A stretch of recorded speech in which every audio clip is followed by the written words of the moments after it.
Welcome back to episode 8 of the Fitness Pollenator podcast. I'm your host, Travis Pollen, and I'm joined today by my good friend, Chris Leib. I met Chris about a year ago at a workshop he did at our mutual friend Tom DeVitro's gym. As an aside, Tom happened to be the very first guest of this podcast, so if you haven't listened to episode 1, you should. Not only is Chris a doctor of physical therapy, but he's also a certified strength and conditioning specialist. While at Chris's workshop, I was completely blown away by his hybrid approach to training, in which he fuses physical therapy, CrossFit, kettlebells, and more. As I've gotten to know Chris better, one of my favorite things about him is his voracious appetite for learning and assimilating new info. Lately, he can be found splitting his time between the PT clinic, the personal training setting in Bryn Mawr, PA, and writing about movement. Chris, thank you so much for coming on. Happy to be here. So let's start with that workshop that you did at Tom's CrossFit gym. Lots of physical therapists, I think, would kind of talk down on CrossFit, but not you. What drew you to CrossFit originally, and what keeps you coming back? It's actually surprising to me when I talk to a lot of PTs, like how anti-CrossFit they are, just because I really, it always made sense to me. I don't know, just from the start of when I started training in like that kind of cross-training mode, it just seemed like a lot of movement variability and a lot of movement learning, which is not foreign to physical therapy education. I think what happens though is like we get our education so segmented that we learn like motor learning in the neuro aspect of treatment, and we kind of forget it when we're dealing with just like orthopedic injuries and stuff like that.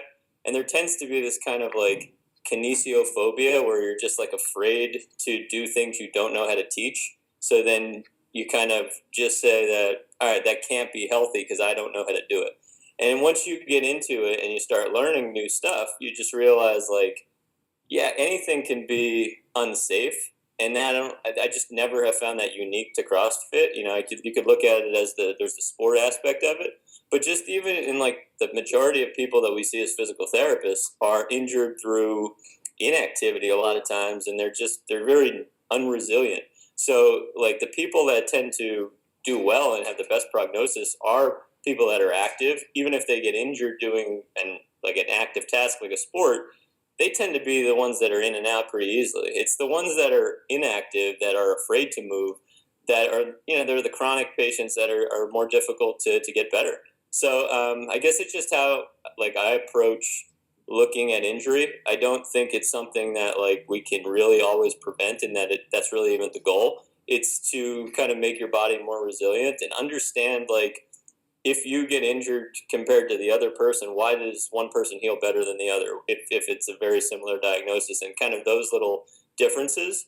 And that's what like CrossFit has taught me so much. I can probably go into a lot of detail of why, but it's hard for you to remember just because it's kind of just integrated into my approach so much. Mm-hmm. And it mixed actually well with the CSCS that I have.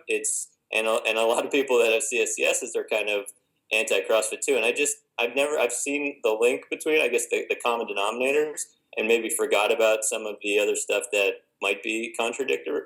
But yeah, that's been my experience. Yeah, well, that was actually my next question is, like, if you look at an approach like the functional movement screen and Gray Cook compared to Kelly Starrett with the mobility WOD in CrossFit and becoming a supple leopard, they're not taking the same approach. And I mean, at least in my understanding, the goal is a lot of the times the same, but the way that they do it is a lot of the time different. So how do you assimilate that information and when it is conflicting? Yeah, I think it depends on how the information's packaged. So if you just look at the Becoming a Supple Leopard book, his system is in there pretty nicely. He's got all his exercises in there, but you don't get a full feel for Kelly and how kind of intelligent he is and how much he knows. And Kelly and Gray have actually done some work together. You know, they've done at least a podcast or a video together. And they do have a very similar system. I happened to have taken the FMS 2 weeks after I took the CrossFit Mobility Cert, Oh, cool. and I was just amazed, like how they were actually quite similar in the fact that both have this look at movement before individual structures. Mm-hmm. I mean, and that's the common ground there. And then they also break it into mobility, stability, motor control, and kind of like categorizing movement in those ways. Their interventions are slightly different, I would say maybe more than slightly different, but everybody's interventions are different. If they weren't, they wouldn't be able to sell different stuff. Yeah. So I look at really their underlying framework is very similar. Like clinically, I use Kelly's stuff more for like mobility based issues, and I'll use Gray's stuff for more like motor control, motor learning based stuff. But they both really work well together. And I actually, I think some of the things that get lost in supple leopard stuff is that it's not the smashing, it's the movements that you're smashing in. So like if you're kind of working on your thoracic spine, you're also kind of in a bridge over in all those positions, and you have to, all those movements you have to create on the pressure make you have to use different muscles in different ways. They're always working into the movement that you're trying to get better, which I think is the most important thing, and they both do that really well. Yeah, I think Gray talks a lot about that too, and like in terms of if you're trying to strengthen a muscle but you're not doing it in the way that you're going to be using it in the movement, then it might not carry over. Yeah, I mean, I think that's the biggest thing in almost 10 years of being a therapist, that it's like I feel like I wasted so much time with isolated movement. Not because it's not useful, but it's just I wasn't using it for the right reasons. Like there needs to be learning involved. I feel like when you program exercises, as opposed to just like this is for strengthening, this is for flexibility. Like if you're not learning how this is in the context of the movement that you're struggling with, then a lot of people don't get better, or they'll get better almost by accident. Where it's like if you're doing an isolated exercise for your gluteus medius, that's going to help you with how you need your gluteus medius during single leg activity, only because you have learned to create a little bit more tension in that muscle, mm-hmm. but not necessarily because it's stronger. Like strength is very task specific. Mm-hmm. So it just makes a lot more sense, and it's a lot more efficient to put people in the positions that they're limited and then have them learn how to kind of turn muscles on, or find out maybe they can't turn muscles on because there's mobility limitations. You can see all that in the context of movement. You can't necessarily see that if you put people kind of somewhere off to the side and try to break things down structure by structure and then hope it comes back together into the puzzle of the movement that they're trying to get. Mm-hmm. So the common denominator of all these approaches is looking at movement and not isolated muscles or joints. Sure, and it's also, they both have the approach, and a lot of the best physical therapy approaches, in my opinion, have this test-retest model. And you kind of need that test-retest model as opposed to, just kind of reading literature and saying like, okay, I want to protocol this based on this presentation. No, like everybody's individually assessed and treated based on a test-retest model. So the FMS is more of a screen, but even within that screen, you're always using those individual 7 movements as test-retests with the correctives that Gray shows. And a lot of what Gray and the FMS, like the functional movement systems, are really tied in with Strong First and the former Russian kettlebell community. So they do so much with kettlebells therapeutically, which I love, which isn't, and that, I feel like there's such a link to kettlebells and the movements that are done in CrossFit. Mm-hmm. And they're a lot of times in contradiction with each other for some reason. Because like the kettlebell movements are very similar to the Olympic lifting movements, except they just happen to be with a different apparatus. Mm-hmm. And, I like when you're making the changes that they're making with the FMS, and then they're kind of looking at kettlebell movements, it's not too dissimilar to looking at barbell movements, and they do kettlebell movements a ton in CrossFit too. So I just look at it as these full body movements that are being used as part of the treatment, and then they're also being used as the assessment process going forward. So it's like a continuous assessment when you see people under load and how they respond to those movements, then it kind of furthers your assessment process, and then you might change your treatment approach. Or if it's outside the physical therapy model, if you're looking at it more from how am I going to change my coaching, then you're going to do it maybe for some people based on, do they need a little bit more? Do they need to slow down because they just don't understand the motor control of it? Or do they're stable as hell, but they just need to get more mobile because they just can't get into the good positions? I mean, and that's these common categorizations. Is it a mobility issue? Is it a stability or motor control issue?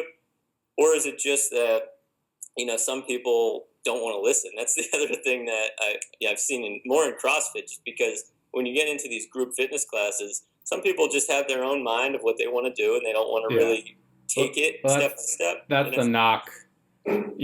How can you train a group of 20 people at once doing complex movements at high speed against the clock? I would say it's the same thing for yoga. It's the same thing for Pilates. I mean, it's like... Well, and then that's why some people would say you shouldn't be instructing group classes of either of those either. It's literally always better to do one-on-one. Right. I mean, I think, but at the same time, and one of the things that I love about the community, and I didn't really fully grasp until I started coaching at CrossFit Advanced, was that community feel. And I look at, we can talk about, trying to prevent injury, and I'm not really on that boat of trying to be the guy who says, don't do this. I'm not going to try to make rules on what people should and shouldn't do.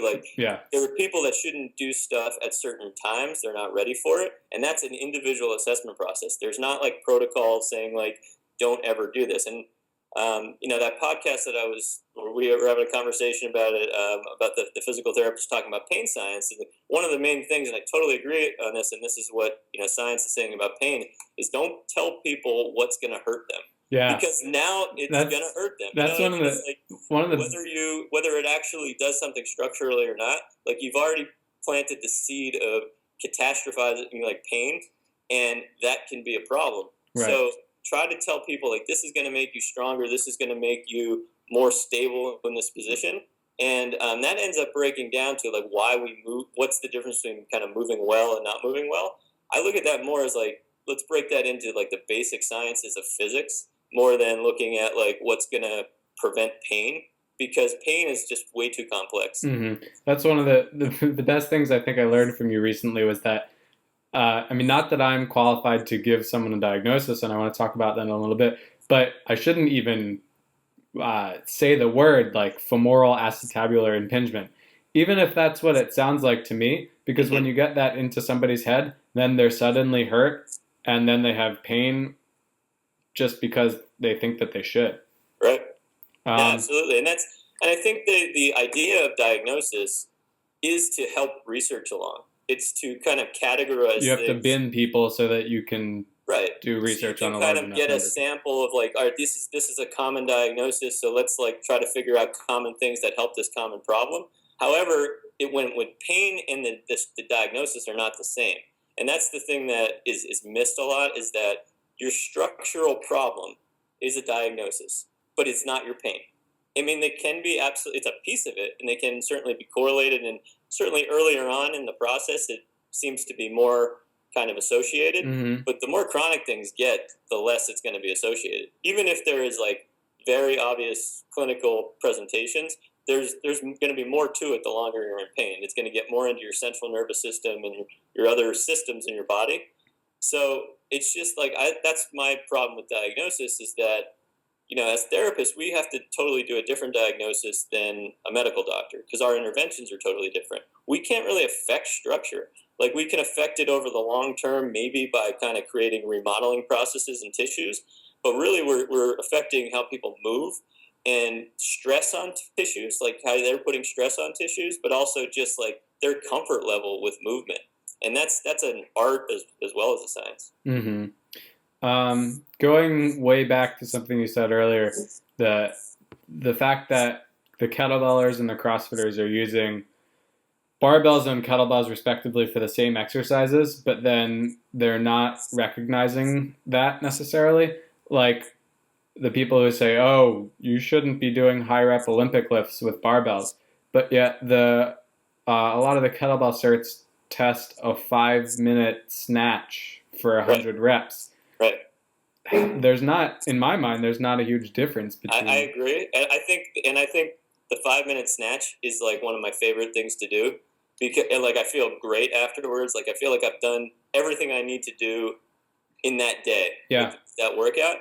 And I feel like if you learn now, it's certainly there's more challenges to doing a barbell, as we both know, like symmetry wise and mobility wise. However, and there's not going to be as much of a flow like between your legs from that kind of aerobic standpoint. Mm-hmm. However, if you learn how to if you go through the training and learn how to do it, you can't be like necessarily an Olympic lifting person that is going to be an Olympic lifting competitor and like be traditional in that and look at high rep Olympic lifting the same way.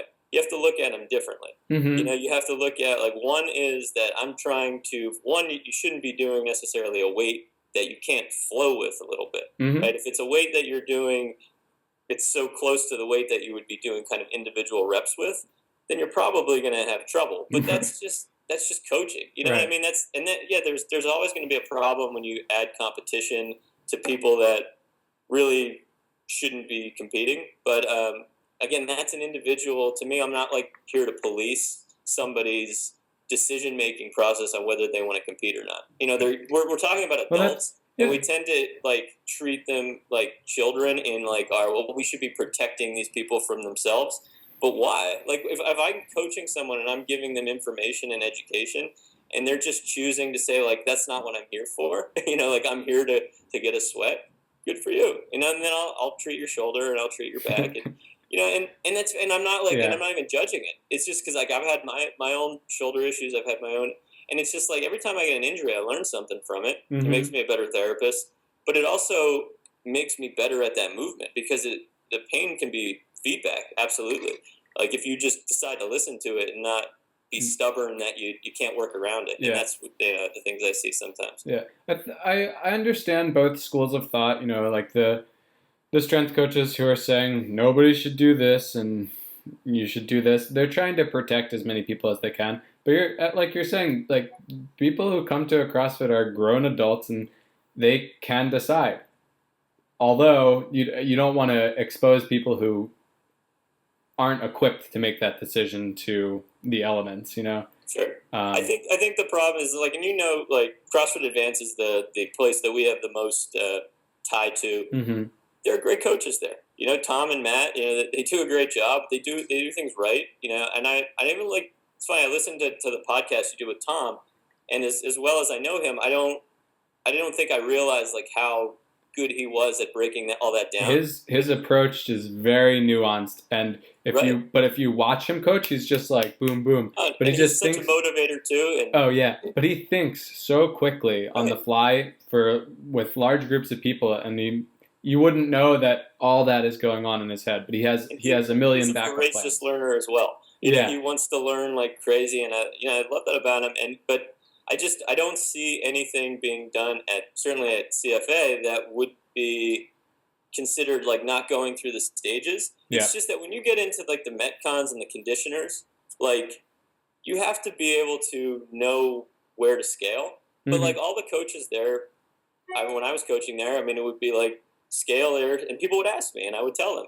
And then there were some people that just didn't want to hear it, and then it's like, okay, if for those people, it's like, should we not allow them to come in? No, they just don't want to kind of be part of that. They want to be there for something else, which is fine.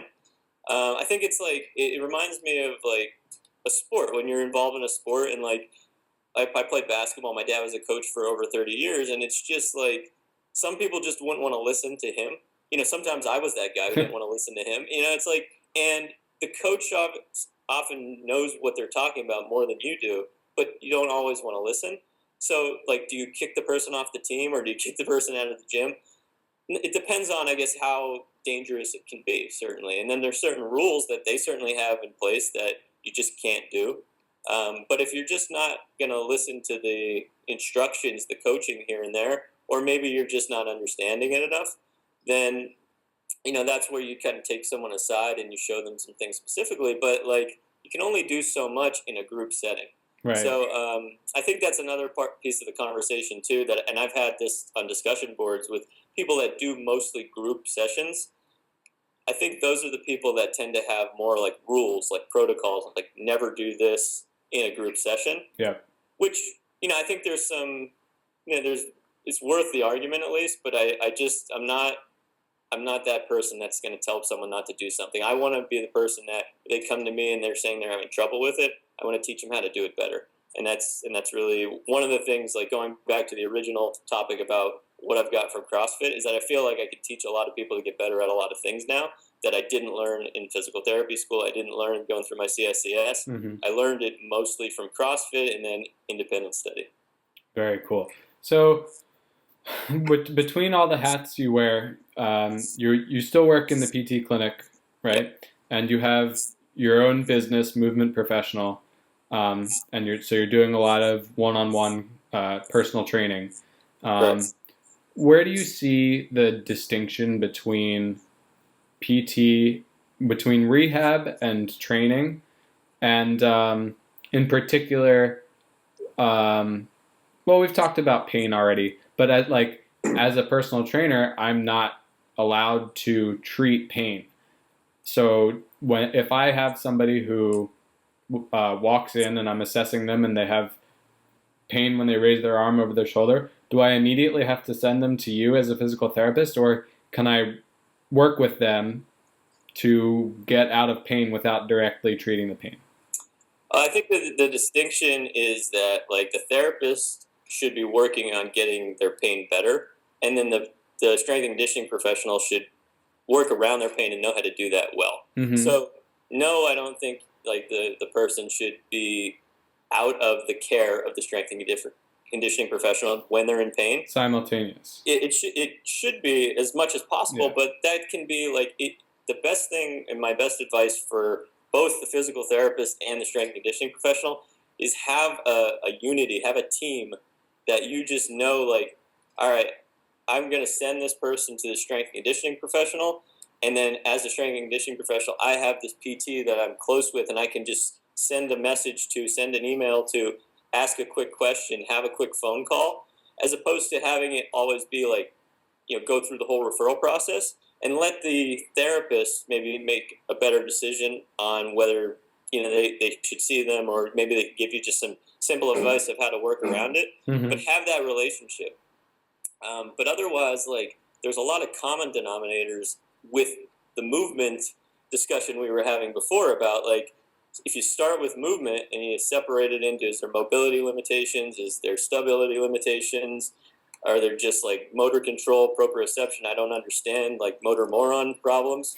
I hate using that term, but everyone. I have a client like that. She won't listen to this. Negative connotation of someone who's she knows. These people, they're well aware. Kinesiology problems, basically. There you go. Problems moving, but yeah. I mean, I think that there's a bridge there. I mean, some people that I've worked with, and a lot of people that I've worked with that are experienced strength and conditioning professionals, know a lot more than PTs that I've worked with, or certainly that I've encountered, that just don't, because it's not from our formal education. Like, our formal education as PTs is, we really know the hell out of anatomy and mm-hmm. kinesiology, but it's very segmented. And I was just in New Jersey with one of my good friends. She was like my best friend in college. And she's doing great things now, too, as kind of a movement professional. She works in a CrossFit gym, but she's got a little PT spot on the side. Sweet. It was a really good conversation to have, because I was like contemplating whether I wanted to do the NKT, and she had done it. But the conversation we had about just our education and what, like, it's all there. It's just really segmented, so you don't know how to apply it mm-hmm. to movement. So, like, I think it's like, if you start with at the finish, sort of, I think that's a Charlie Weingroff thing. Like, if you start at the finish, start with the movement, and then you kind of backtrack there. Well, not only does the patient know that, like, what they're trying to get back to, and always in that context of that, but also you as the therapist, you don't get lost. Like, you're just always, your mind is on the prize, like, one movement at a time. You're always able to assess, reassess, like, what you want to get done, and then it's just kind of easy to deconstruct and then kind of reconstruct, instead of just having everything really segmented. So that's where, like, I think PTs can learn a lot from trainers, because they're so much better at teaching complex movements. Mm-hmm. They really are. And but then when the PTs kind of get that knowledge, they have such a good background in anatomy and kinesiology that I think they can do great things with it. And that's what Yeah. you see with the people that are like the Kelly Starretts and the Gray Cooks. You know, Right. they do it well. The real all-stars, they have their degree in physical therapy because that's really the nuts and bolts of the human body. I think that's the best education you can get. I mean, and I have my master's in biomechanics, but I wasn't doing the kind of I took some physical therapy courses, and the the depth to which they got into things was just much more than any of the other courses that I took. So Yeah, and I think that that can be a harm sometimes too, because if you and I'm sure I'm this guy. Sometimes you have a conversation with the PT, they like to get so in detail, so specific yeah, that again you miss the big picture sometimes, and you forget how to be more global, how to look at the body as a whole, and that certainly wasn't. I mean, it's probably more now. I mean, it's been almost 10 years since I've been in school, hmm, but that certainly wasn't a part of our curriculum to look at like functional movement and break it down. You do it more in pediatrics, and you do it more in like neuro when you're dealing with spinal cord, like PNF, NDT, like which is neuro developmental treatment, where you're basically taking like the developmental sequence and doing some neurological stuff, which is very interesting because I do so much of that now with my manual techniques. And it was like all taught for just neuro populations, just like someone that's like post stroke or post spinal cord injury. But it's so helpful for getting people to move in general, just because it changes the muscle tension and things like that. So yeah, I think that just that segmental stuff, like it comes together when you learn from some of these strength and conditioning professionals just how to do these complex movements. so what? Well, I guess it's hard to say because, like you said, it's been 10 years. But I imagine that the curriculum isn't too drastically I did different. a little teaching too recently, like as an adjunct professor. So, but that was only in musculoskeletal. So at least I have a sense, at least at the University of Sciences, what they're doing now. Hmm. Yeah, my take, at least on the University of Delaware PT program, was that they just hammered in as much information as they possibly could in a short amount of time, and they kind of, I guess, they didn't expect you to really acquire it all, but as much as you could, you'd be better off than people elsewhere. Yeah, and I think that that's something I remember too. It's like there's so many different types of physical therapy too. Like you got to like Hmm. I could be working in acute care at a hospital and cleaning wounds. You know what I mean? It's like sometimes it's a very different type of physical therapy, and you have to learn it all. And now it's 6 or 7 years. It was 5 when I was in school, and then I had to go back. But it's just a lot of time because you have to learn a lot of different stuff. So like Right. the people that are in home health don't know much about. I've treated physical therapists and outpatient, and I often overestimate what they know. Just Sure. like if I were in home health and totally changed jobs, I'd have to like totally relearn my whole profession. Hmm. So I think there's a closer link between physical therapy and strength and conditioning, like outpatient physical therapy and strength and conditioning, than there is between like different types of physical therapy. So it's just, and you have to learn all that in school, Right. and you find the common denominators, but it's really in clinical practice much different. So yeah, I mean that's something that I don't think that needs to change. I think that's just the reality of it. That Hmm. you're just going to get more of a general education in the formal education process. One of the things that I think like PT does really well is their continuing education curriculums. But the reason, I mean, it's so different than the style that you get in the formal education because at least everyone I've taken has been based on this kind of test retest model, Hmm. and it's evidence based to a point in that like yeah they quote different evidence and things like that, but everything that they're doing, their assessment process is more based on like we came up with these ideas because of the evidence. However, really like each patient is their own case study, and I just think that makes a ton of sense, and I just found so much more of beneficial results with all those approaches. So if we look at like what we were talking about before with Kelly and Gray, and we can look at PRI, we could likely, I haven't dived into NKT as much, but I know I think they do the same thing where they're doing a lot of test retest. There's that's the common denominator, is the common thread, and I feel like a lot of people get lost in what's different and don't see what's the same, and that's where I gotta remember that quote. That's a Bruce Lee quote. So somewhere he says it a lot better too, but that's one of the things in Max Shank's book. That's one of his first quotes. It's the Bruce Lee quote of like, forget what's different and take what is useful for you. Mm-hmm. But that's the truth of it, and that's where I think a lot of people are getting in disagreements, just because they're not realizing how similar their styles are, and they're just looking at what's different. Yeah. But it's also like, from a marketing approach, you might want to do that to sell that, oh, I'm different, and yeah, that definitely turns me off. I want to kind of present myself as like I'm teaching somebody information, and when I'm teaching, I don't look at that as telling someone what to do. I look at that as giving information, so then people can draw their own conclusions about what's best for them, and hopefully we're kind of in alignment of what we think is best. Mm-hmm. But yeah, I think there's got to be a little more of an open-minded approach. Yeah. Going back to you brought up the evidence-based thing, and people are really either gung-ho about the research, or they say screw the research, they're 10 years behind. But exactly what you said is that you use the research as a basis for your clinical decision making, and then you supplement that with your own clinical experience.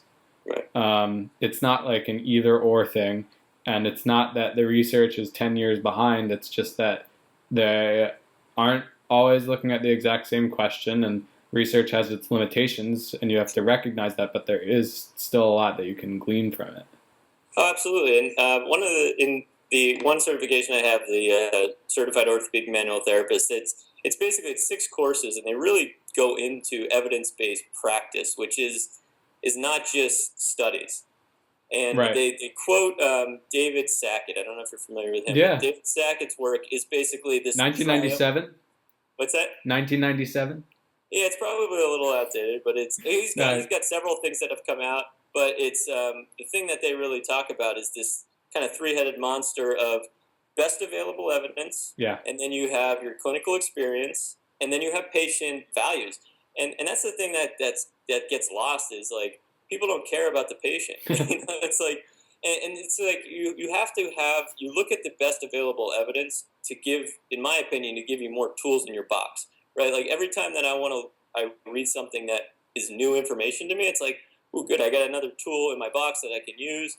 But it's like, also, it's not going to answer most likely the exact question you have with your patient at that time. Yep. Right? Like if you're good at clinical decision making, you're constantly asking questions, and you can't have a study to answer every question exactly. Like, it might answer it somewhat, yeah. But if you really look deep into most studies, like, there's gonna be something different, or it's gonna be like not 100% of the people. Like, it's a statistically significant factor, but not everybody gets better. So, I think as a therapist, a lot of times we're seeing the outliers. We're seeing the chronic pain people, which people that are in chronic pain, they're just very variable. Like, you're not treating their structural diagnosis. I mean, that's a piece of it, but you're treating so much else, and that's where the patient values come into play.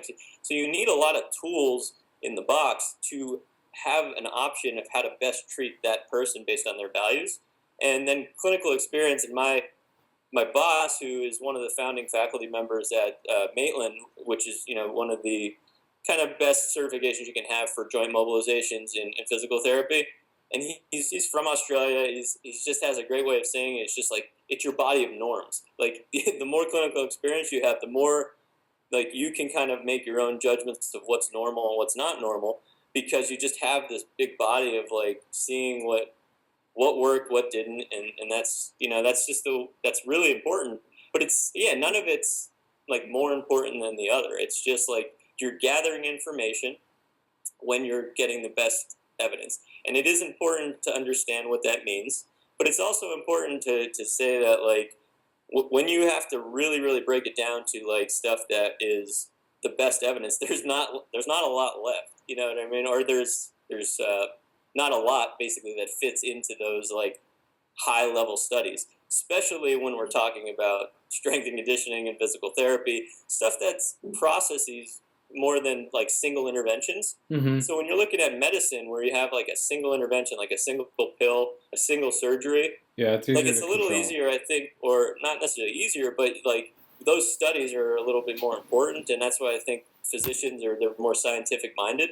I just don't think that a therapist or anyone that does something that has therapy behind it should be totally a scientist. They should be a combination of a scientist and an artist.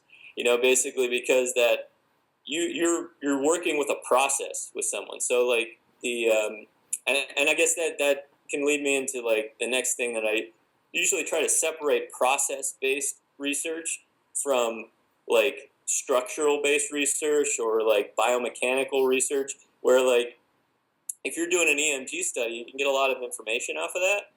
But if you're doing a study on like how does the process of if somebody comes in and you take their pain down by like 2 grades on a pain scale, and you, like doesn't matter what their diagnosis is, doesn't matter what's going on structurally, but if you do that routinely, do they get better? Generally, is there a statistical significance that these people get better? Those type of studies to me are more important for what I do, because it's going to be more like individualized to that person. I just want to know the process in which are worth doing. And those studies have been done. They're starting to be done. They're a little bit more budding, but that's the stuff that's like with evidence. Sometimes you're kind of going down the wrong rabbit hole for a while. You get all these great high level studies, but they don't tell you anything clinically, because like you really should be looking at something else. And I guess that's where I have issues sometimes with evidence, and I certainly have issue with people that have very little clinical experience trying to throw evidence in your face, but not really understanding what they're throwing in your face. Like, so I think again, there's where the open-mindedness comes into play. It's like, if you're a new grad, that should be your major thing, is your knowledge of evidence. But you shouldn't think that you know more than someone that's been doing it longer until you have a discussion with them. Have a discussion. Don't have like, oh, you're wrong, I'm right type of thing. Mm-hmm. And I see that way too much. And I also see it as like, I think it's interesting. Like I have had a lot of students, and some of the students, like what their professors are telling them, like when I ask them, are you familiar with like the FMS, Gray Cook? And they'll just come with like, they just have this opinion already. It's like, oh, we don't do guru The therapy. research doesn't support it, so it's wrong. Yeah, it's the first question you get asked. Well, it's like, look into it a little bit more, because like, no, like science supports it based on like basic sciences, like physics of how the body moves, like stuff that we went over in school. Like we go over body mechanics specifically because you have to be able to move a patient without hurting yourself. But that those body mechanic principles come from physics, which isn't that your background? It is. But basically all that stuff, and you write about that all the time, about the torque angles and stuff like that. I mean, but it's stuff that is ingrained in the basic sciences. And that's what a lot of these like assessment approaches are just coming off of. Or something like the developmental sequence is just like really the basis of the FMS, and a lot of like the functional movement system work is just, it's like that stuff that's already talked about. It's just people they won't do the clinical like lateral thinking. They have to look at it based on, it's like, well, is there a specific study that says like the FMS is worthwhile? Well, they are doing some research now on it, but if you can just take what we already know and just say, does this make sense to you? It's not going to harm someone. Yeah. You know what I mean? Some of the research on the FMS is pretty damning, that it's not doing what they are marketing that it does. But just from the most basic level, like, these are 7 movements that I want people to be able to do. Right. Or it gives you information, and like I think there's always going to be a problem. Like they're trying to objectify, like quality movement is going to be subjective. Yeah. So they're trying to put some objective numbers behind some subjective stuff, and I think they did a decent job with that. But it's like not they've perfect, said it themselves that you can pick better movements. Yeah. But it has to be it follows this kind of algorithm that they set forward, and it makes a lot of sense. It prioritizes things really well. Yeah. In reality, if you want to really assess somebody, you need a lot more than 7 movements, but it's just supposed to be a quick and dirty thing. So I think you have to use it for what it's good for, and that's exactly what we've been talking about with everything, is that. Yeah, I think it's also, when you look at continuing education courses, like you have to have a system in order to get something out there. Right. So I'm glad they came up with the system so I can get introduced to the community of the FMS, which I find I get a lot more out of than actually using the FMS. Like I'll use the FMS, but I now at this point I use it more as like if I have an intro and I don't know kind of how to assess someone's movement, I'll just put them on the FMS. But for the most part, if it's somebody that I feel like they're not going to do so well on the FMS, or I don't treat a lot of athletes. I don't train a lot of athletes. I train more of the aging population, but people that are still fit and want to be active, I'll just have them move in similar ways and kind of get an assessment process that way. Yeah. But I don't even think that's something that's frowned upon in the functional movement systems. I think it's just that you have to have the FMS. It's a one piece of what they do. And when you take the certification, it's actually a very small piece of the whole weekend. Most of it is kind of going over the correctives that you do and understanding their theology and stuff like that. Yeah, I think when people, they bash it, they're just not fully understanding what it's good for. Sure. All right. So I want to shift gears a little bit. So lately, or maybe over the last year or two, you've been doing a lot of writing and a lot of video making. I think your YouTube channel is awesome, and I'll absolutely be putting it in the show notes. One of my favorite video series that you do is the PSE method, Power, Strength, Endurance. Is that something that you came up with, or sort of? It's sort of like a hybrid. I mean, it's a hybrid of like the Metcon in CrossFit. You know what I mean? Like, but the purpose of it again is more from like teaching purposes, and I'll use them with my clients, and I was doing it for a while. It's just how to take like anything that you have. You could use the same movement and change it from a power movement to a strength movement to an endurance movement. So that's kind of where I started with it. I think the first one I did was like on the squat and then the push-up, and how like if you understand the properties of like how to create power, how to create tension in your body for strength, and how to kind of allow your body to relax and flow, then you can really take the same movement and create power, strength, and endurance with everything. So you don't necessarily need to, it's helpful to load your body, with external load for strength. But I think the common denominator, and I got this when I read The Naked Warrior by Pavel, it really, really just made a lot of sense to me, where if you take, one word with strength, like, because there's so many people have so many different definitions for strength, what would it be? Like, to me, it's tension. It's tension generation. Like, can you generate tension? And I actually think you're stronger if you can make less weight hard, right? So, like, if somebody is doing a body weight exercise and can make one rep super, super challenging, like, and they're gassed afterwards, then they're friggin' strong. Like if you're sitting in your car and you can almost tire yourself out by trying to rip your steering wheel off, then you can create more tension in your body than somebody that can't. Like that you just tell them try to rip. So there's like this self-limiting property to power and strength, but the act of practicing in that manner is kind of safe in one way. So like, but you can teach any population how to be powerful. It's just they're going to be where they're at, and then over time, if they practice that enough, they can get better. But there does have to be an understanding. So again, that is a teaching model that fits in somewhat with the Metcon, where you kind of get that creatine phosphagen system, that explosiveness, and then you change gears a little bit. You kind of get some time under tension a little bit longer, and then the endurance part, to me, I think there's a couple different ways to look at it, but the way I've explained it in there is that you're trying to actually decrease tension in your body, and you're trying to find a flow. Yeah. And breathing changes. So, like, I looked at it, it's been a little while since I wrote it all down, but the categories that we looked at were, the tension and the breath, and then the rep schemes, too, like how the volume. And I think that's one thing that's really important and gets missed. I think that might be one of the things in CrossFit that people can be educated on a little bit better, is like when you see a chipper, when you see a workout that has like a ton of reps, like it's not that many reps in a row. It's how you decide to break it up. So you can get anything you want out of a CrossFit workout, depending on how you change the tempo. So like if I'm doing the filthy 50 and I got 50 reps of something, I can do 5 power reps. I can do 5 tight reps. I can do 5, flow reps. It depends on the movement for me. And this, I would do this all the time with higher rep Olympic lifts, where I would just break them down into several different sets of 2 or 3. And it would end up being like just an interval set that I was working on how quickly can I recover, instead of it just being just touch and go at all costs and not doing it well. It was just like, how little of a break do I need to do 3 good reps with this weight? Because I knew I could do whatever weight or whatever rep scheme I knew I could do, then I would just kind of keep doing that.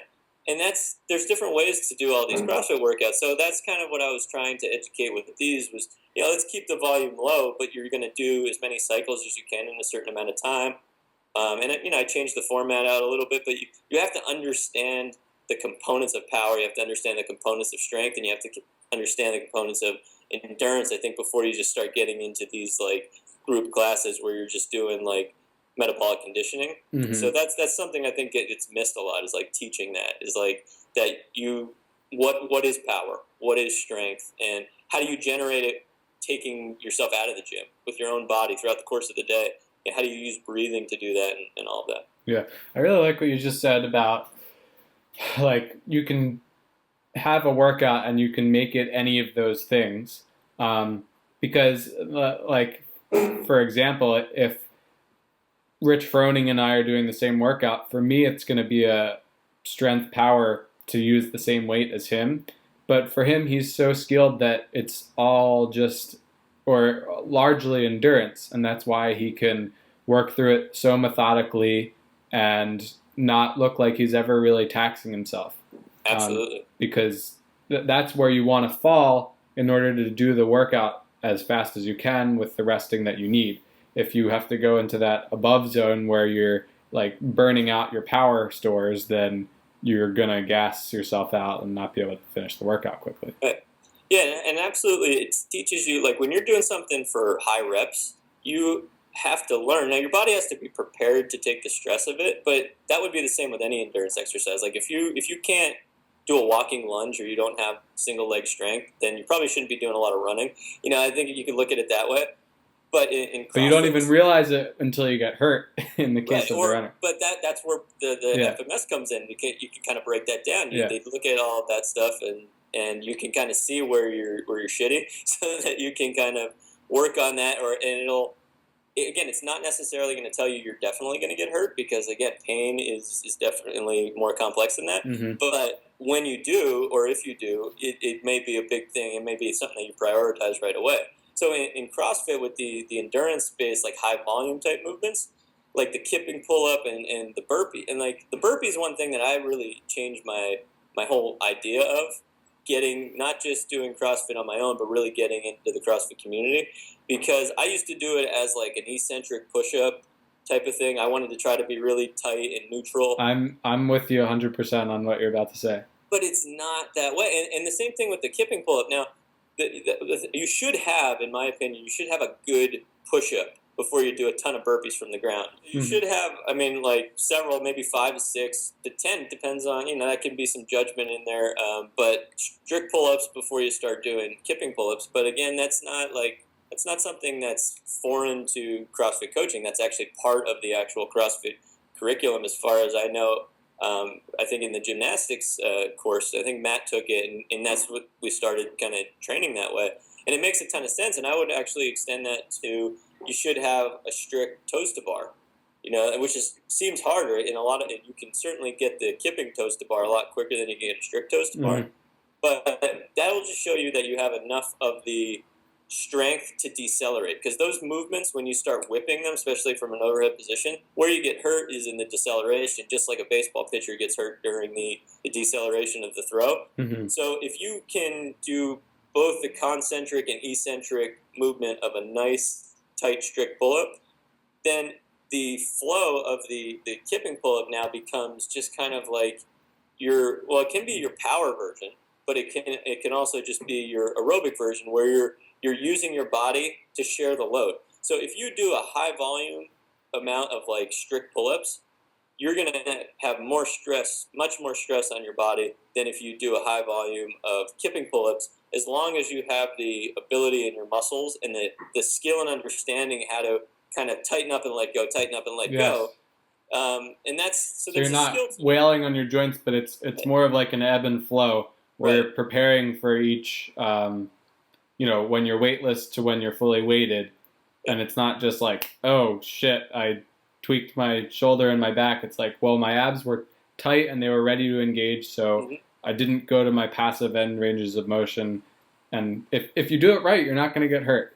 And or maybe you will, but like it's you have a lesser chance, I think. I mean, I think there's one of the things that really helped me with the kipping pull up is, and it helped me with my strict pull up too, is like how you grip the bar plays a huge role in it. So I started doing like the hook grip, where I actually got my pinky crease kind of like, so the bar is in the middle of my hand as opposed to being on the fingers, and I'd wrap my thumb around, because it's just like creating this external rotation torque. So more like, and the bar is down below the pinky crease, so it's like pinky, ring, index, and then my armpits. That's how you want to grip any bar, I think. Right, but that's one of the things where, as you're flowing through kipping pull-ups, it can be easier to kind of let your elbows be loose. And if you do that, then you're kind of asking for the shoulder to move in an unstable way. So I think that's one of the things I got from Carl Pally and Kelly Starrett stuff. It's basically just like, how do you start a movement? And then like you should start a movement stable. And then if it's a movement that you need to kind of flow with a little bit, you have to release the tension. But you should always have kind of more of a proximal to distal stability. And if you have more of a proximal to distal stability, and that would be in the case of kipping pull-up, that most of your movement is coming by pushing off the bar from the shoulder and the core, as opposed to letting the elbow bend, and now you're getting all this added motion up higher. So you're getting more momentum, more whip, but you're losing stability. That's where I think you're going to see a lot of problems. So again, it goes to like, all right, some people are going to get injured doing kippings, but most of those people just have a quick fix of just, you can just back them off, deconstruct them, have them start working on things like just the front lever piece, where you're just kind of like pushing off the bar. And you can kind of see where if they're ready for that. If they can't do the front lever piece, or even any part of pushing off the bar, that's another indicator maybe they need to be regressed. But those movements are, if done for high volume, need to be loose and flowy. They can't be just like isolated to your upper body, because they won't be endurance at that point. They will be kind of more, they might be some type of strength endurance, but you're going to actually just be putting too much load in one area, and you won't be sharing the load as well. Right. And that's certainly with the burpee. One of the things I found is like my shoulders would hurt so much more doing a burpee with like a strict eccentric. Yeah. And you just wouldn't get the same conditioning workout. When you learn how to, it's not like just because your back is swaying a little bit does not mean that you're losing stability. It just means that you're kind of going with the flow of motion. So a good example is if you ever watch parkour and how people fall. It's like they're not trying to fall stiff. They're trying to fall and roll. So the more you can find a flow to your movement, then it becomes actually much safer, and it carries over to getting up off the ground. That's the other thing too, is like I have one of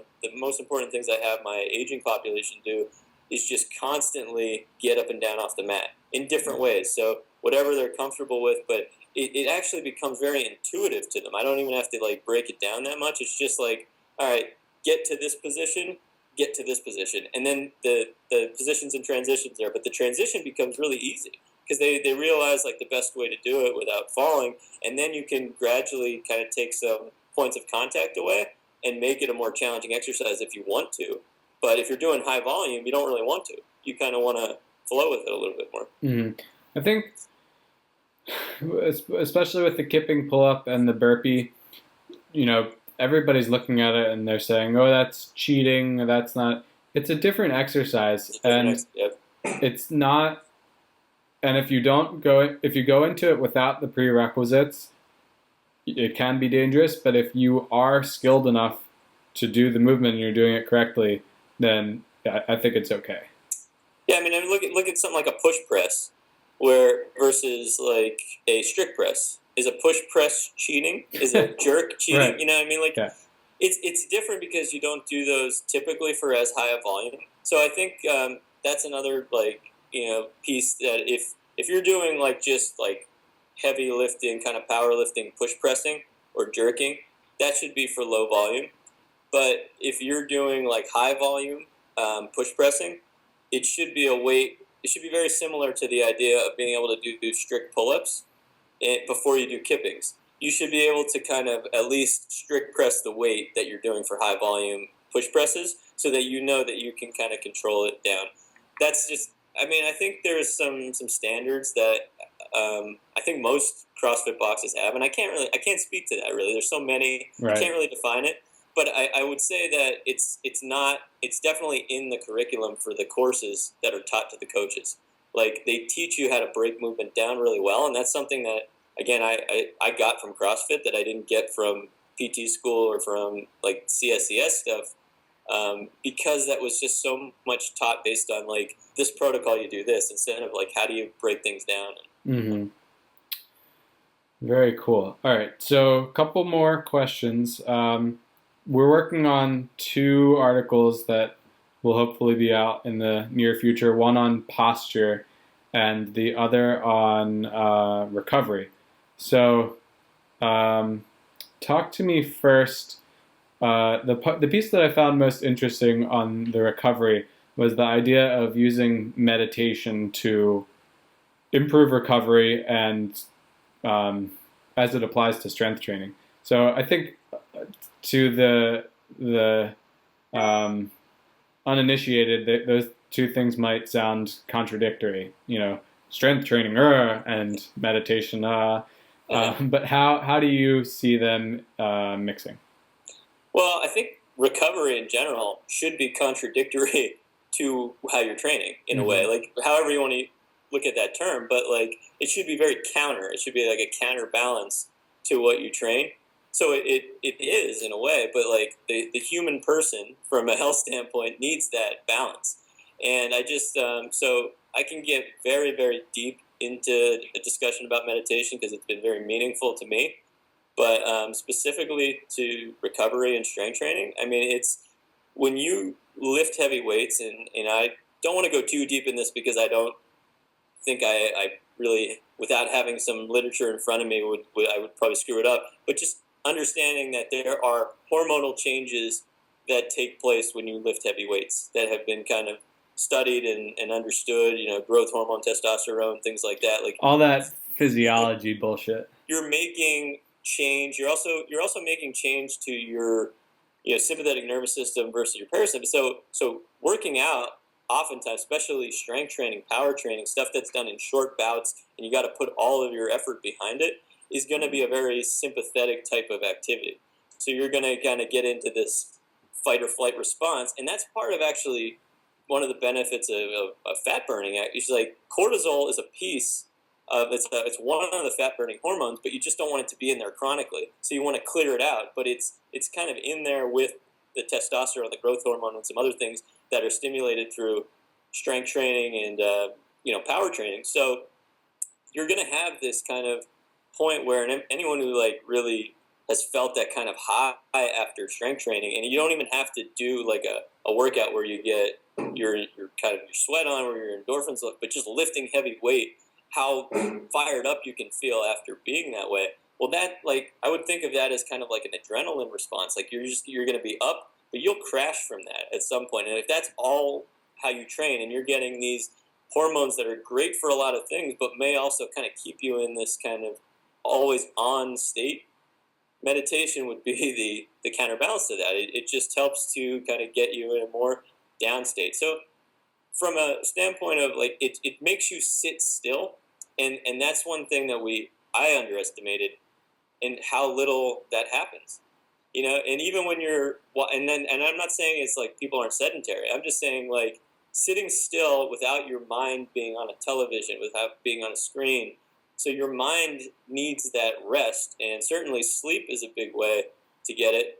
Meditation is a way to kind of, it's like a mixture between being awake and being asleep. So you can get I think a lot of the benefits from a good night's sleep if you learn to meditate well in 10 minutes, 5 minutes, or just like when you're feeling like you're just kind of over anxious and you just really need to calm down, you can sit, in your car, just sit somewhere else and just turn everything off.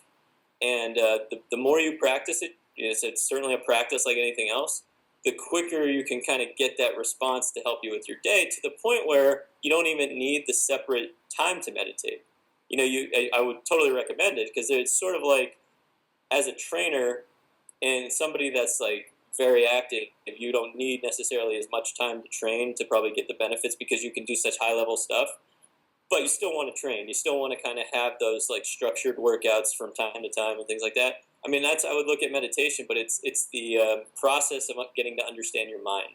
So, like, as opposed to the process of physically training your body, I don't think you're training your mind. I think you're getting to understand your mind. You're starting to notice your tendencies. You definitely start to call yourself on your own bullshit. I mean, that's probably the biggest thing, where it's like you really learn who you are, or at least who you've been, and then you start to be really open to change. So like, and it just happens from literally sitting and trying to do nothing. And it's like the breath is usually the first thing that you focus on. That's the object of the meditation, but anything can be the object of the meditation. I actually don't love using my breath, because like, sometimes it just feels like, if you try to force things with breathing, it can actually just mess you up a little bit. Mm-hmm. So it depends on like how I'm feeling. Like, I'll try to focus on the exhale for a longer period of time, because like if you can extend your exhales out, it's one of the quickest ways, I think, to calm yourself down. I'm doing it right now. but one of the things I find the most helpful is just paying attention and noticing the most noticeable sensation, whatever that is. So if it's listening, usually it's a physical thing. For me, it's like, all right, I'm feeling like a little bit of pain in my shoulder blade. I'm feeling something in my belly.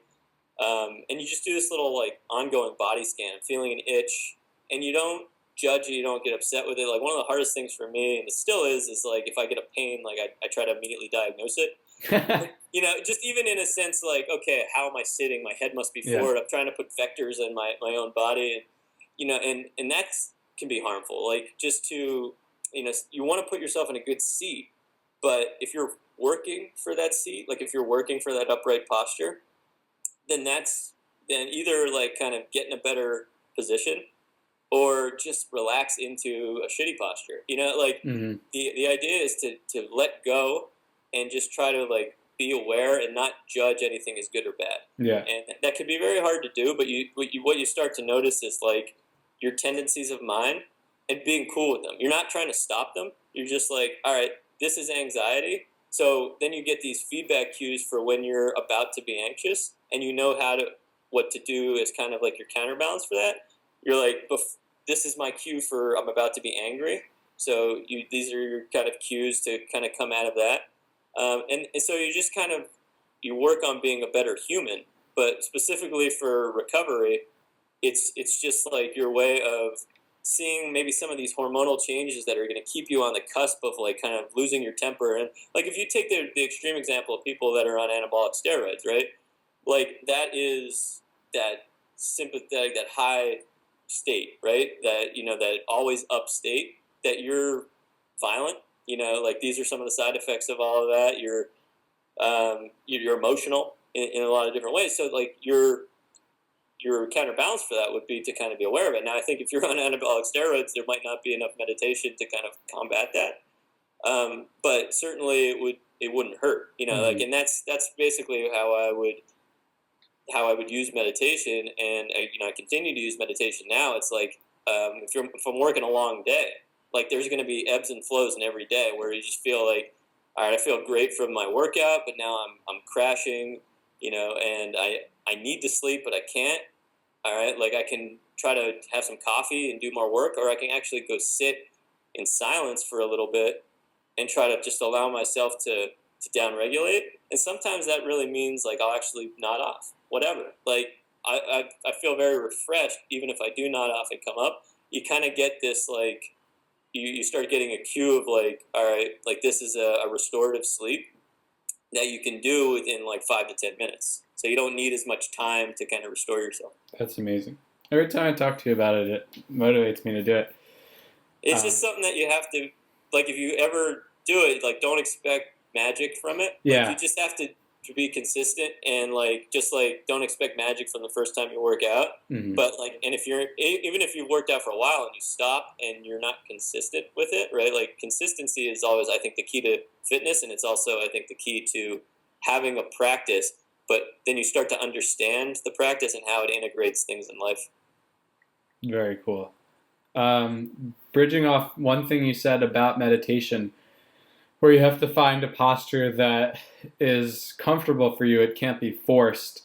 And you recommended to me to sit on a large medicine ball, which really, really worked for me, because I have problems just sitting on the floor, and having your hips higher than your knees makes it more comfortable to do that. But in the article that we've been working on about posture, that's actually one of the things that you're talking about, is finding postures where you're not, whether you're meditating or just sitting and working, where you're not having to maintain like your muscles on to sit in a posture that's going to be good for you. Right. I mean, and so meditation is a great example, because if you go to a place and meditate, they have so many different types of cushions for you to use, and that is like the passive support to kind of give you a little boost. However, they do encourage that you sit on the ground for the most part and try to maintain an erect spine. So that's like trying to you have to use your muscles somewhat to try to maintain your stability. The thing that I was talking about in the article, though, is that you need to combine those two, and especially for like long duration tasks, which, if you're sitting for even 5 to 10 minutes, that would be considered an endurance related task. And especially going to some meditation things I've been to is 30 minutes, 45 minutes, where you're just sitting in one position. And, there's a piece to it that's just, you got to put yourself in the best position possible. But if you're making a decision to do that, then you're also saying, like, I'm going to deal with a little bit of discomfort. And, that's where you kind of have to figure out, like, whether it's useful discomfort or not. Now, when you have people that are sitting for, all day long, the chairs that we have kind of give us this passive support, but they give us passive support in usually a poor position, or, I mean, even if they're giving you a good position or a better position, they're too friggin' comfortable. So the comfort level makes you not want to move. Yeah. And I think so. You want to use support when you have to sit for a long period of time, because you're not trying to, like, posture and sitting is not about using your muscles and being on. It's about maintaining a good position. So it's really very task dependent, and the best way to get better posture, especially in like a static position or in sitting, is to have a good, well-balanced movement practice, so that your muscles are supple, but you're also, like, you don't have to struggle to get your shoulders in place, because you always train that way, so you're always going to have your shoulders in a good position. That's more normal to you than not having them in that position. And that's just something I think, if you really look at people that are, yoga practitioners and Pilates practitioners, not just people that do it recreationally, but that are really just, they live that world, they just sit easily, rock solid. And it seems kind of more effortless.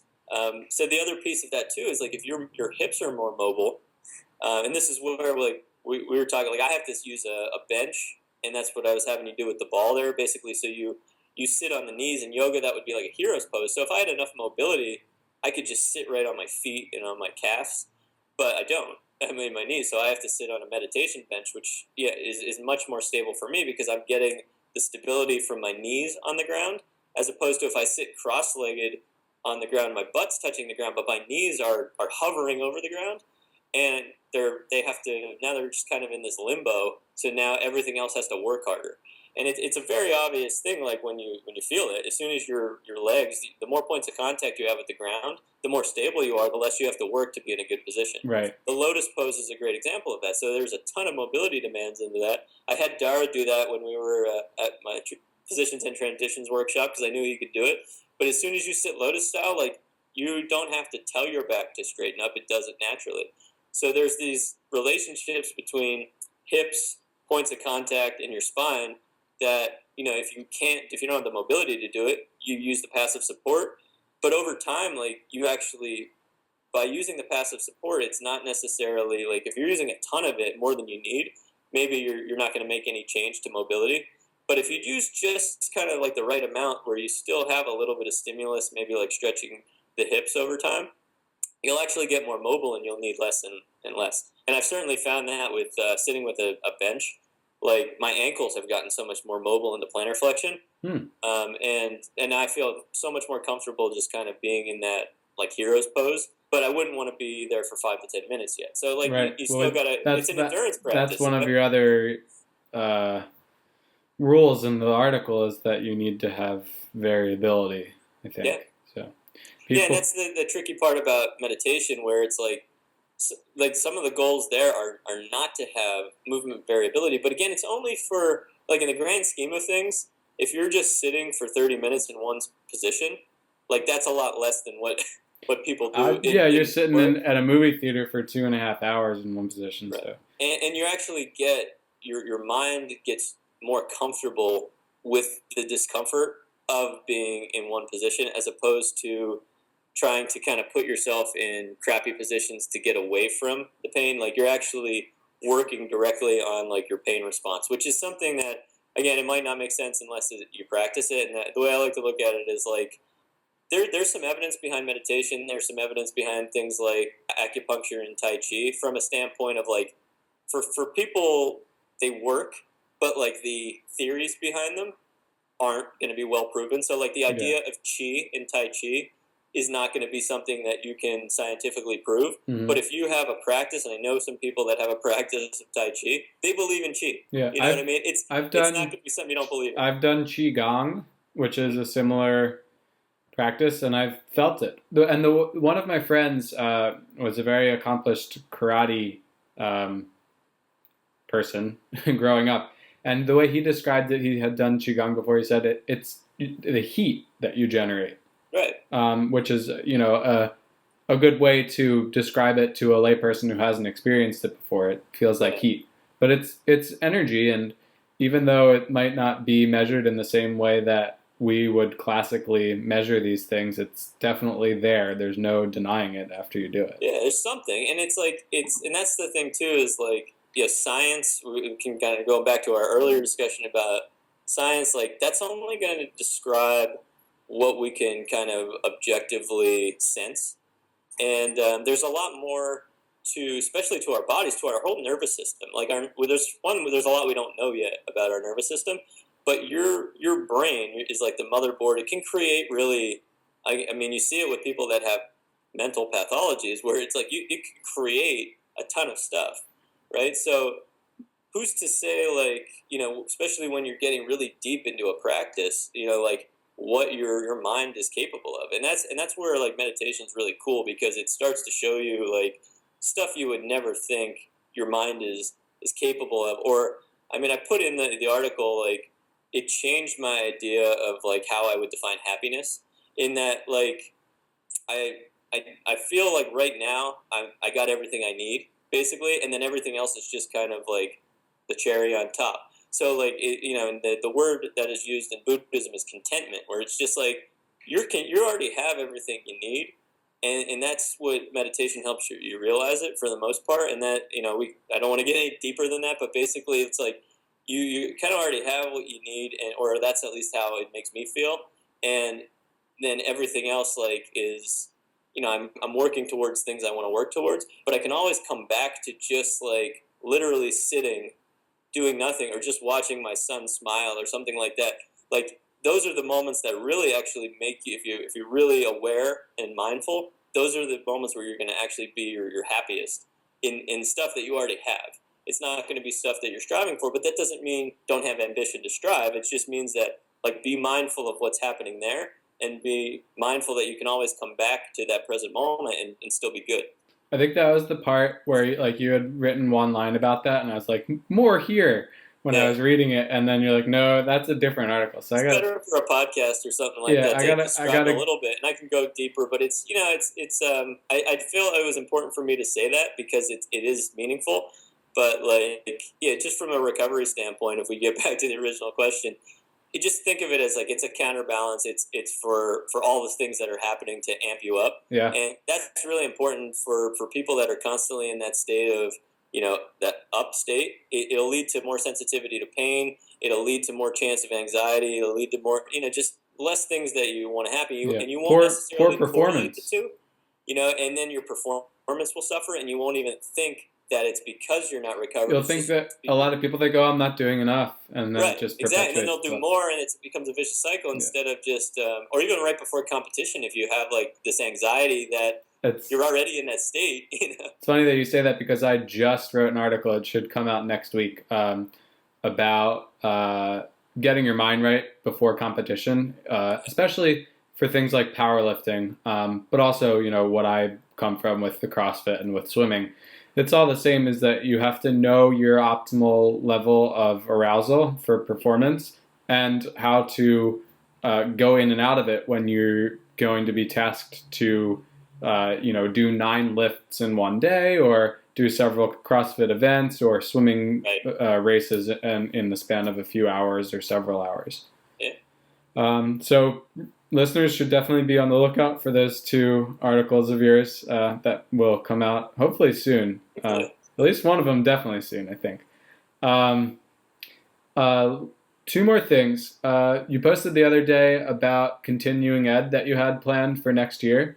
And so NKT is something that we talked about. And there were a couple others. How do you see those fitting in with what you like your current knowledge base, and what's your plan?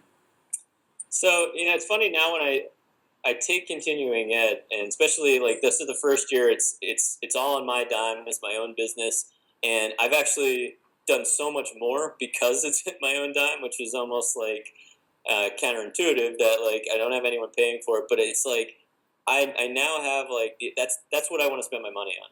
And it's not necessarily always to learn new stuff, which is certainly going to be a part of it. And I feel like even if it's something that is very similar to stuff I already know, I'm always going to get several nuggets. And it might not even be from the curriculum, but it might just be from like the wizard that's teaching it. Yeah. You know what I mean? And to me, a lot of it's about I want to be in the communities of people like of these kind of philosophies that I respect. Uh-huh. So the SFMA, I mean, I'm already, I won't say in that community, but I already have the FMS, and I think it's just the next thing is just do the SFMA for me. I'm pretty familiar with it. I read Gray's book, but I know I'm going to get a ton that I don't know what I'm going to get yet. You know what I mean? Yeah. Like I use it a lot, but there's got to be something, and I know I'm going to get stuff that I don't know. So I'm looking forward to that. The SFG is just something I've always wanted to do the RKC, but now it's kind of the SFG. And I'm a bit of an impulse buyer, so when I did the tactical strength challenge, which is through the through Strong First. One of the PTs, and I was down in Monroe, New York, at a place called Move Physical Therapy, and I think his name is Justin Sullivan. I was really impressed with him, and he had a small clinic, but he had it really segregated well, where he had like one side that was like, some Olympic lifting equipment, but mostly just a full rack of kettlebells, and he integrated it really well, it seemed to, into his business and how he marketed it and all that. And but he was just kind of talking to me, and I like that community. And it's a little expensive, so I didn't want to jump the gun on it. But I just like as soon as I came home, I just said, "Screw it, I'm going to do it." And it's at do you know Phil Scarito down in Delaware? He's King of Prussia. He's got Deviate Fitness, so it's right in King of Prussia, and Cool. That's where I did the Indian Club course I did a while back, and that's the same community. So I just feel like good things will happen if I kind of get into that community. That's very similar to the functional movement systems community. But that's going to be more, maybe I can use that for some class stuff. I feel the most, the thing that I can teach the best is kettlebells. Like I feel the most proficient with kettlebells. So just having that background though, and coming and working with those guys, and I think I'll just get so much more to it, but I think I'll actually like really enjoy it because that's how I enjoy training, and I use it with so many of my clients. Mm-hmm. NKT was one of those things. Like I actually had to. I feel like it's kind of opposing some of my ways of treating it. It seems a little specific, and I'm a little bit more like global movement first. But I also want to attack my biases, and I want to kind of see like there's got to be great stuff there because I know a lot of people, and I just saw my friend Lauren down in New Jersey or up in New Jersey, and she was telling me like stuff about it. So again, a little bit of an impulse buy. I saw her, and I went home and I purchased the first course, but that's one that I really just I have to find out more about it. There's not a lot of reading material out there about it, and I'm just hearing people like saying great stuff, and sometimes like you can make neurological change like as a manual therapist, like it's sort of easy, and I don't want to minimize it, but it's sort of easy to make neurological change with your hands. Like if there's so many different ways to do it. You could do it with a foam roller, and you can do it with a lacrosse ball too, but like with your hands, like there's so many different ways to do it. So I was just kind of skeptical, is this just another way to do it slightly differently? And people are so excited about it because it's really exciting to see somebody that comes in pain and they leave not in pain. That's something that I can do routinely with my hands, but this will again be another tool in my box. Mm-hmm. And I want to see if it is opposing or if how it fits. Yeah, So I'm more curious about it. I don't know what I'm going to get from it. I really value that approach in terms of, I already think that this isn't necessarily something that I agree with, but I want to hear what makes these people so passionate about it. Because if they think it works, there must be something to it. And so, and I think I just don't know enough. You know what I mean? It's like I think I was making judgments based on like stuff that I should be making judgments about too. So like that's kind of one of the things that having a practice of meditation does is it makes you see your shit, and that like I want to kind of work on my biases, but I bet you I'm going to get a ton from it. Yeah, I think just like people who have never stepped foot in a CrossFit, especially a good CrossFit gym like Tom's and Matt's at CrossFit Advanced, to call it out based on a very limited knowledge is not fair. Right. And then I don't even know what the other, TPI. And so TPI is the other one that's, Titleist, right? That's coming, Titleist Performance Institute. It's just coming right off of, like they work right in that community with SFMA too. I think like they do. I've looked at the beginning of or most of the online stuff that they sent because you have to do that first, and then I don't take the actual like at facility certification for a year. So it's not until next September. So I've been like perusing some of the online stuff they gave me, and it's very similar to it's a golf specific kind of like FMS. But I love that idea, and actually, I want to kind of see how different people that have kind of made it with continuing ed do it. So I'm also kind of like attending these courses, taking some notes, because I definitely that's an aspiration I have, is I want to create like a continuing education course. So you have something coming up January, right? Yeah, and it's going to be a 6 month. So like once a month, we're going to do a workshop. Just because I was, last time when we did the positions and transitions, and I'm glad you I was actually surprised that you said you got so much out of it, because like I felt like you changed my life that day. I didn't have enough time to do most of the stuff I wanted to do. I understand. But I want to have that kind of like first one in January be similar to that, but I'm going to have it more movement based. So instead of less lecture, more movement based, have more kind of like functional movement assessments for the actual participants, so that they can kind of see their own limitations and understand them while doing them, so that they get a little bit more of a kinesthetic knowledge as opposed to just listening to me talk. But what I wanted to do is like, and what I wanted to do in that workshop where I just would have had no time to do it, was I wanted to break down kind of every movement, like some of the main movements, like the squat, the hip hinge, the push up, the pull up, and all of those. So I'm going to have 5 other courses that just really go into like the specific movements, the specific mobility things you can do for those specific movements, and then explain to people how to add resistance safely. That's exactly what I have been writing about lately, and something that you helped me with on an article of mine. Like, deconstructing the movement and figuring out where to add resistance to a part of it so that then you can reintegrate it.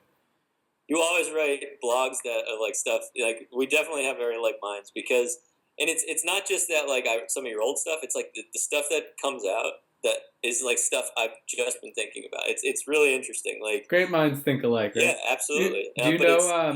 It's very similar. You know Will Levy? Yeah, he's the guy with the right. So there's been like 2 or 3 occasions where something of mine will come out and he'll send me a message like pissed because he's like 3/5 of the way through something and then I had already written it like that day. Yeah. So it's one of those things. Yeah, no, I love your stuff, and I'm finding I'm really enjoying the writing process, but I do much more videos because it's just easier time wise for me to do videos. But like having 2 kids, it's difficult to get a lot of writing in. But I appreciate your help with all that. You're like a wizard with the fitness blog stuff, man. You take my words and make them coherent. I appreciate that, and I mean. And on the other end, I see your videos and like, so I made a video e-course to go along with the new ebook that I should be plugging in this podcast, but new ebook is out and there's a corresponding video e-course. The videos are actually between 3 and 5 minutes long and each one took me like an hour. Yeah. I just like, as soon as the camera comes on and I'm fine talking to people, like having a conversation, but as soon as I'm recording a video for that purpose, like an educational purpose, I get weird. So I know I get wordy on them, and that's what I have to like. But it's good because that's better at that. But that's a way that people learn, because there are a lot of people who just like friends of mine who aren't real big readers, and I can't reach them because that's my best form of communication, but they're not receptive to it. So. Right. I'm trying to get better at the video aspect of it. But I think the podcast is a great idea. Like I'll tell you, me personally, it's like I get so much information from audio because it's just the easiest way to, as I'm traveling, but even just as I'm like doing the dishes and cleaning the house and like I can always be listening to a podcast, or audible.com has been life-changing to me. Like audiobooks, like I've gotten through so much information that I would never have gotten through if it was just reading. So like the podcast is, I think, a good way to go. So that book that you recommended, I finished it a few weeks ago, The Tao of Physics. Yes. I have to listen to it again, though. When it's coming at you so quickly and the information is so nuanced, it makes it a little bit hard to get it all at once.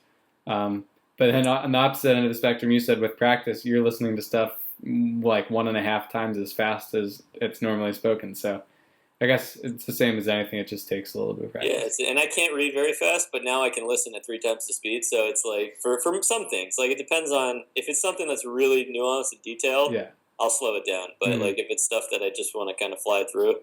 Yeah. So where can people find you on the web? Your Facebook is Movement Professional LLC, right? Correct. Movement Professional, one word? Yeah. Okay. And capital P. What? It's capital P, so it's like merges into one with the capital P. Oh, yeah. For professional. And then at movementprofessional.com is where, basically I'm trying to get everything to funnel there, but I actually think more people will see me on YouTube or on Facebook. Like I have more subscribers and more likes on Facebook than I have anyone commenting on my webpage. Nobody, my whole blog is comments on web pages anymore anyway. You need like 8,000 people to get one person to write anything. And it's weird because people are reading it, but I guess they don't have anything to add. You're not being controversial enough, I think, is the problem. Right, and I don't. Well, if that's what I need to be, I don't feel like being that. So. No, I'm with you on that. Well, thank you so much for coming on the show, and we'll have to do it again soon. Absolutely, this was great. Appreciate it. Thanks.